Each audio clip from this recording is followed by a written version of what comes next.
এই চলমান বিদ্যমান এই মানুষের তৈরি এই বস্তা পচা এই সিস্টেম আর আমাদেরকে শান্তি দিতে পারবে না। আমাদের হাজার হাজার নিষ্পাপ রামিসাদের জীবন ধ্বংস করে দেবে, অন্যদের জীবন ধ্বংস করে দেবে। এটাকে পরিবর্তন করতে হবে। রামিসার মতো আরও কোনো রামিসা এই ধরনের ভিকটিম হবে না, এর গ্যারান্টি কোনো আছে?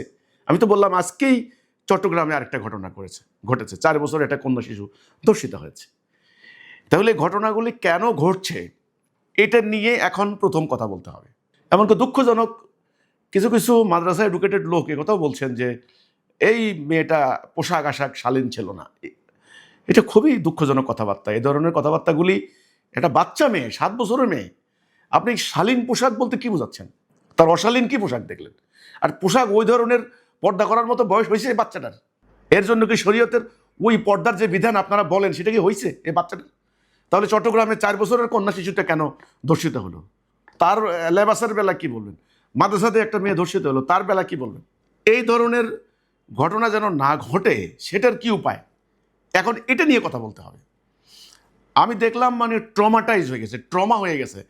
এমনকি অনেক স্কুলের বাচ্চারা পর্যন্ত এই ঘটনাটি তারা কিন্তু ভীত সন্ত্রস্ত। কেউ কেউ বলছেন যে বাংলাদেশে মেয়ে হয়ে জন্ম নেওয়াটাই পাপ, কেউ এ ধরনের কথা বলছেন।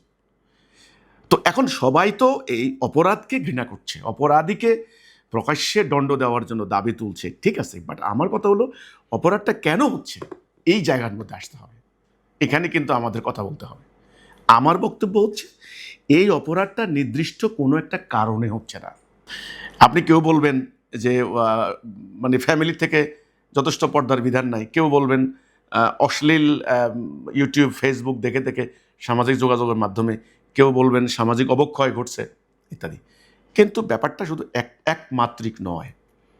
আমার প্রথম কথা হচ্ছে এই ঘটনা ঘটার মেইন কারণ হচ্ছে আমরা মানুষ দীর্ঘদিন থেকে আল্লাহর দেওয়া জীবন ব্যবস্থা, জীবন বিধান, গাইডলাইন, সিস্টেম অফ লাইফ আমরা প্রত্যাখ্যান করেছি।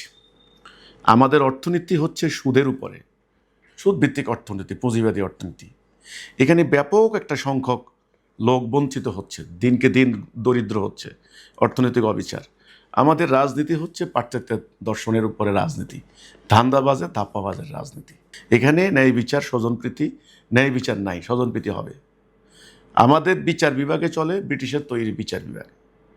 এখানে আইনের শাসন বলতে একেবারেই ক্ষীণ, রুল অফ ল নেই। এখানে শিক্ষা ব্যবস্থা হলো বস্তুবাদী শিক্ষা ব্যবস্থা, ব্রিটিশরা তৈরি করেছে। এখানে সামাজিক বন্ধনগুলি নাই, পারিবারিক ব্যবস্থা ধ্বংস হয়ে যাচ্ছে। অশ্লীলতা মানে জোয়ারের মতো প্রতিটা গৃহে প্রবেশ করছে।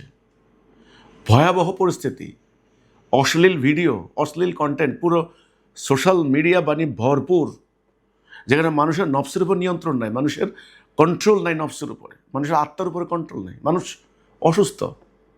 এখানে ধর্মগুরুরা অন্যায় করছেন। ধর্মটা হয়ে গেছে রুটি রুজির হাতিয়ার।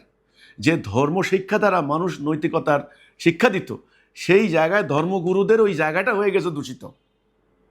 তাহলে একমাত্রিক সমস্যা তো না। অর্থাৎ চলমান বিদ্যমান মানুষের তৈরি এই ব্যবস্থা যতদিন প্র্যাকটিস হবে, দুঃখজনকভাবে রামিসাদের মতো নিষ্পাপ বাচ্চাগুলি তারা এইভাবে বলি হবে, আর আমাদের তথাকথিত মানব সভ্যতার মুখে ধিক্ষার দিয়ে যাবে। আমাদের তো লজ্জা শরম চলে গেছে। এখন এটার থেকে পরিত্রাণের উপায় কি? আমার প্রস্তাব, আমি বলবো বিক্ষোভ মিছিল হবে, আমরা করব, মনের দুঃখে কষ্টে প্রতিবাদ করব, সরকারের প্রতি দাবি জানাবো। একটা দুইটা হয়তো হবে, বিচার হবে জনগণের চাপের মুখে, গণমাধ্যমের কারণে।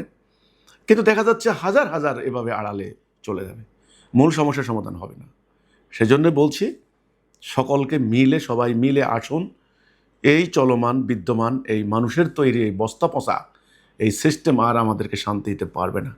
আমাদের হাজার হাজার নিষ্পাপ রামিসাদের জীবন ধ্বংস করে দেবে, অন্যদের জীবন ধ্বংস করে দেবে। এটাকে পরিবর্তন করতে হবে। এই ঘটনা হয়তো দ্রুত বিচার হবে, এটা মনে হয় হতে পারে, এটা হবে। কিন্তু এটা হলেই যে মূল সংকটের সমাধান হয়ে যাবে তা তো নয়। হাজার হাজার ঘটনা কিন্তু এভাবে আড়াল থেকে যাবে সিস্টেম পরিবর্তন না করলে।